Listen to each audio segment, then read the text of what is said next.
Hello everyone, welcome and welcome back to my channel. Hope you are doing good. मेरा नाम उर्वी है और मैं भी अपने फर्स्ट ईयर में हूँ at Jadavpur. I make videos related to JEE की प्रेपरेशन। अगर तुम्हें मेरे चैनल का कंटेंट अच्छा लगता है तो मेरे चैनल को सब्सक्राइब करो, जो कि मुझे और मोटिवेट करेगा ऐसी ही वीडियोज़ फर्दर अपलोड करने के लिए। कुछ दिन पहले मैंने एक वीडियो अपलोड किया था on me getting admission into Jadavpur and people congratulated me and I am really happy about it कि मेरा जादवपुर में एडमिशन हुआ, लोगों ने मुझे कंग्रेचुलेशंस बोला। बट होता क्या है ना कि जब किसी स्टूडेंट को एक सक्सेस मिल जाती है तो उस स्टूडेंट की सिर्फ एक सक्सेस ही दिखती है। उसके पीछे की जो स्ट्रगल होती है, जितने भी ऑब्स्टैकल्स उस स्टूडेंट ने फेस किए होते हैं, शायद वो किसी को नहीं पता होता उनकी फैमिली से हटके। तो मैंने सोचा कि मैं तुम्हारे साथ उस जर्नी को शेयर करती हूँ जो कि WBJ देने से पहले की जर्नी है, और मेरे साथ क्या क्या हुआ था, कौन कौन सी चीज़ें हुई थी जिसने कि शायद मुझे डिमोटिवेट किया होगा मेरी प्रेपरेशन को कंटिन्यू नहीं करने के लिए। तो वीडियो को एंड तक देखना ताकि तुम्हें भी काफ़ी ज़्यादा मोटिवेशन मिले इस वीडियो से। I am a dropper. मैंने पार्शियली ड्रॉप किया था। मोस्ट ऑफ द स्टूडेंट्स को मेरे बारे में ये चीज़ पता है, लेकिन अगर तुम्हें ये चीज़ नहीं पता है तो मैंने तुम्हें बता दिया है कि I was a partial dropper. मैंने अपने फर्स्ट अटैम्प्ट में जेई का एग्ज़ाम क्लियर नहीं किया था। Y? Because in 11th and 12th मुझे नहीं पता था कि जेई जैसा कोई एग्ज़ाम होता है, और अगर आप साइंस लेते हो तो जेई का एग्ज़ाम देना होता है। ठीक है, बेसिकली मुझे नहीं पता था। I do not come from a very strong financial background, जो मेरी फैमिली का बैकग्राउंड है। इन माई फैमिली नोबडी नोज़ कि कॉलेज का टैग क्या होता है and what is the placement of a college, and they do not even know कि कॉलेज जाके प्लेसमेंट होती है। ठीक है, तुम्हें समझ में आ गया होगा कि व्हाट इज़ द बैकग्राउंड। ठीक है, तो it was December 2020 when I decided to take a drop. उसके पहले मैंने सारी उम्मीदें छोड़ दी थी कि मेरा कोई सिलेक्शन होने वाला है जेई के अंदर, बिकॉज मेरा फर्स्ट अटैम्प्ट काफ़ी बेकार हुआ था। और उस अटैम्प्ट को देख के तो मतलब कोई ड्रॉप ना करे, इतना ख़राब वो अटैम्प्ट हुआ था। तो ड्रॉप करने से पहले मैंने एक डिस्टेंस प्रोग्राम होता है इग्नू की तरफ से, उसे ज्वाइन कर लिया था। BSc का प्रोग्राम होता है इन नवंबर आई गेस। और उसके बाद जब दिसंबर आया था तब मैंने डिसाइड किया था कि I will take a drop. और फिर मैंने एकदम अच्छे से डिसाइड कर लिया कि मुझे ड्रॉप ही लेना है, और फिर मैंने प्रेपरेशन करनी अपनी शुरू की थी, विच वॉज अराउंड मिड दिसंबर। ठीक है, तो मैंने प्रेपरेशन के टाइम पे एक क्रैश कोर्स परचेज़ किया था मैथॉनगो की तरफ से, जो कि सिर्फ मैथ्स के लिए होता है। और फिज़िक्स और केमिस्ट्री को मैंने सेल्फ ही प्रिपेयर किया था यूट्यूब से, NCERT बुक्स एंड ऑल। कुछ भी उसमें मैंने परचेज़ नहीं किया था, बट येस मैंने मैथ्स के लिए एक क्रैश कोर्स ज़रूर परचेज़ किया था। अब मेरे पास 2 महीने थे प्रिपेयर करने के लिए। मैंने काफ़ी ज़्यादा मेहनत की थी उस टाइम पे। जितने भी DPPs थी उस क्रैश कोर्स में, जितने भी लेक्चर्स थे, जितने भी टेस्ट थे, मैंने सब कुछ सॉल्व किया था उस एग्ज़ाम से पहले। जो भी 2 महीने का टाइम था, जितना भी मैं कर पा रही थी उस 2 महीने के अंदर। अब मेरा स्ट्रॉन्ग पार्ट हमेशा से मैथ्स और केमिस्ट्री ही था। फिज़िक्स कभी भी मेरा स्ट्रॉन्ग पार्ट नहीं था, तो उसमें मेरी प्रिपरेशन भी उतनी अच्छी नहीं थी और मेरे नंबर भी उतने अच्छे नहीं आए थे फिज़िक्स के अंदर। मेरे जो नंबर आए थे जेई के अंदर वो मैथ्स और केमिस्ट्री को ही मिला के मेजर पार्ट आया था।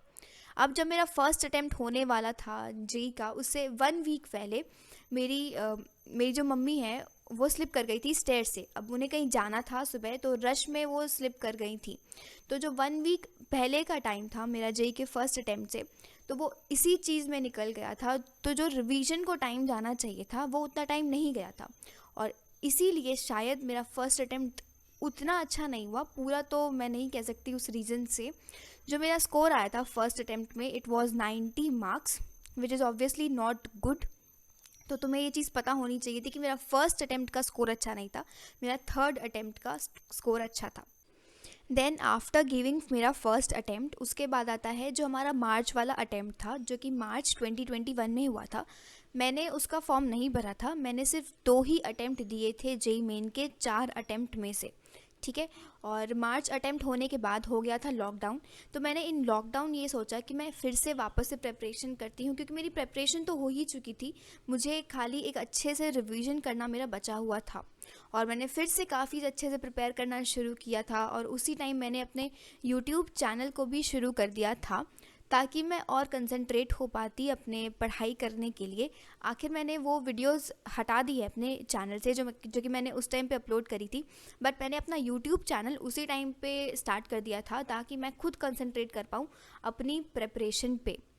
नाउ मेरा जो WBJ का एग्ज़ाम था it was on 17th of July, और फर्स्ट वीक ऑफ जुलाई में मेरी एक कज़न है, उनकी वेडिंग थी, और वो उस कज़न की वेडिंग थी जिसकी वेडिंग में मुझे काफ़ी मन था जाने का, और मैं हमेशा सोचती थी कि मैं उनकी वेडिंग में जाऊंगी, बट ऑब्वियसली वो फर्स्ट वीक ऑफ जुलाई में था, तो जो सिचुएशन थी वो तो फेवरेबल नहीं थी जाने के लिए, बिकॉज मेरा एग्ज़ाम आने वाला था और उस टाइम पे कोविड भी था, तो इट वाज नॉट सेफ़।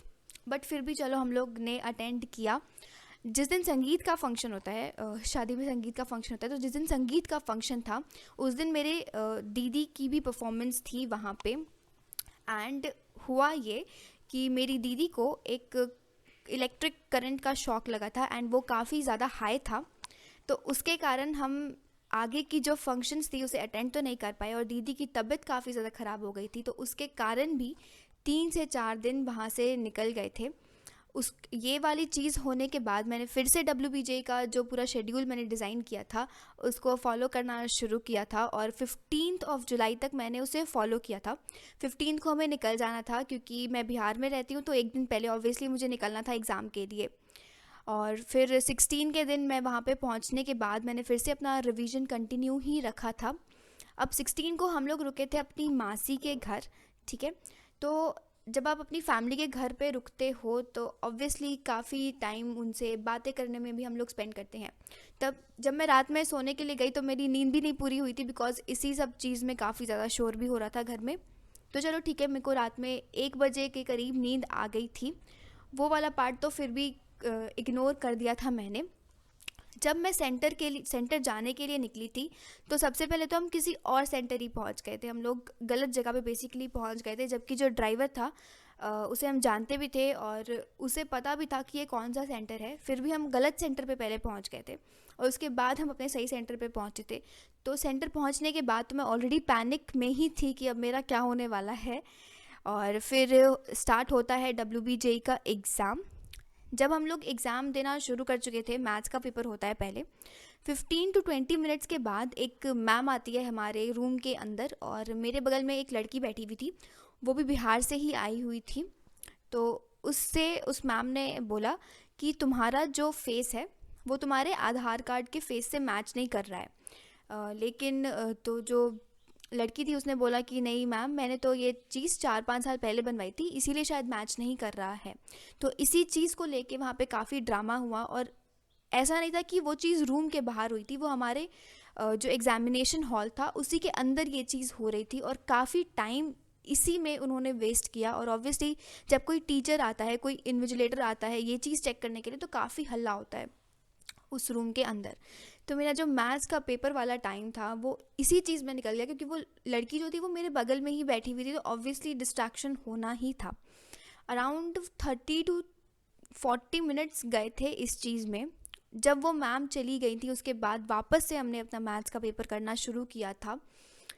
तो तुम देख ही सकते हो कि 2 घंटे का टाइम था, उसमें इतना टाइम तो उस मैम के चलते ही हमारा जा चुका था। एंड जो लास्ट ईयर का पेपर था वो काफ़ी ज़्यादा टफ आया था मैथ्स का, तुम लोग भी जानते होगे इस बात को। तो और ज़्यादा पैनिक हो चुकी थी कि अब मेरा क्या होने वाला है, क्योंकि ऑब्वियसली एक तो कुछ सॉल्व नहीं हो रहा था, और ऊपर से उस मैम ने हमारा इतना टाइम भी ले लिया था।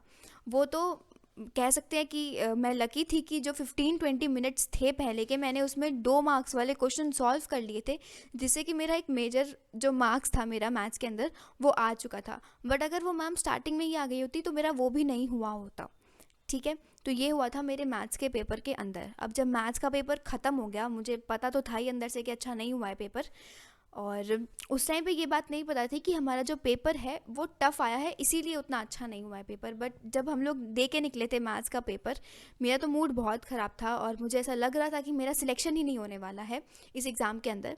जब मैं मम्मी के पास गई अपना मैथ्स का पेपर कंप्लीट करके, तो मेरा कुछ भी मन भी नहीं था मेरा कुछ खाने का, और मेरा मूड बहुत ही ज़्यादा ख़राब था। तो मैंने उस टाइम पे ये चीज़ सोची कि अभी मेरा फिज़िक्स प्लस केमिस्ट्री का जो पेपर है वो बचा हुआ है, तो मैं उसी में कवर करने की कोशिश करती हूँ। और ये सोचने के बाद मैं गई थी अपना फ़िज़िक्स और केमिस्ट्री का पेपर देने के लिए। नाउ मेरा फ़िज़िक्स में उतना अच्छा प्रेपरेशन नहीं था, केमिस्ट्री मुझे आती थी, तो जो केमिस्ट्री में मुझे चीज़ें आती थी वो तो मैंने कर दी। लेकिन मुझे पता था कि जबकि मेरा मैथ्स का पेपर अच्छा नहीं हुआ है तो मुझे यहाँ पे मार्क्स तो कवर करने ही पड़ेंगे।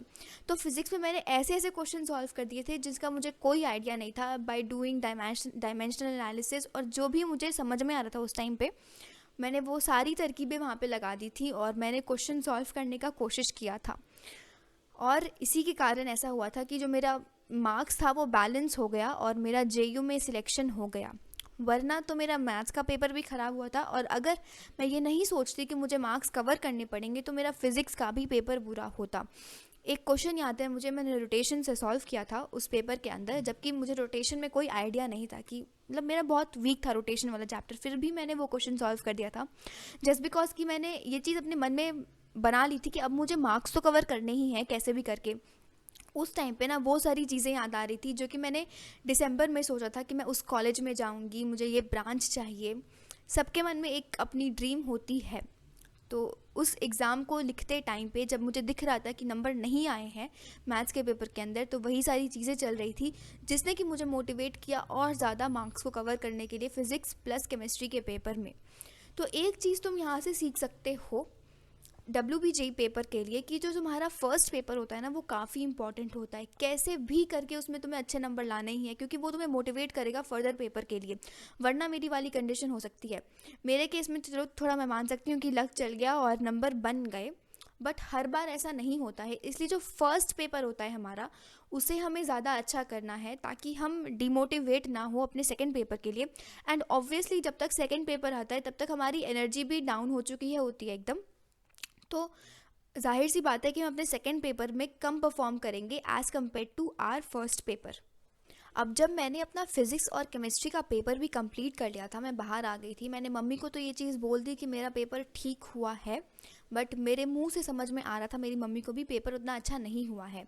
और मैंने सारी होप्स अंदर से छोड़ दी थी कि मेरा कुछ भी स्कोर आएगा। अगर मैं सच बताऊं तो मुझे ये भी नहीं लग रहा था कि मैं कुछ एक मिनिमम स्कोर भी लेके आ पाऊँगी इस WBJ पेपर के अंदर, जिसमें मैंने स्टार्टिंग से सोचा था कि मैं जादवपुर के अंदर जाने वाली हूँ मेरी मनपसंद ब्रांच के साथ। ठीक है, उसके बाद जब मैं पेपर देके आ चुकी थी तो मैंने, मेरा एक फ्रेंड है किशलॉय, मैंने उसको बोला कि मेरा पेपर अच्छा नहीं हुआ है, और उसने मुझे काफ़ी ज़्यादा सपोर्ट किया था उस टाइम पे।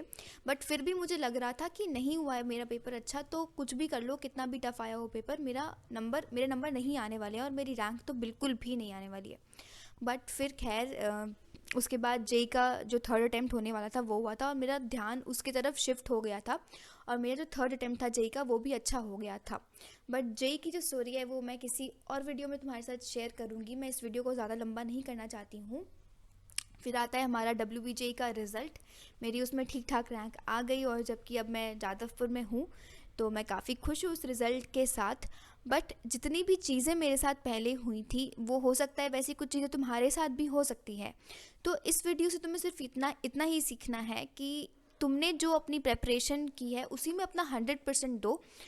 तो उससे क्या होगा ना कि जितने भी एक्सटर्नल फैक्टर्स हैं वो तुम्हारे हिसाब से अलाइन होने लगेंगे। तुम्हें बस अपनी प्रेपरेशन पे फोकस करना है, तुम्हें और अदर चीज़ों पे फोकस नहीं करना है। तो मैं गारंटी देती हूँ तुम्हें कि तुम किसी ना किसी अच्छे जगह पे ज़रूर से पहुँच जाओगे।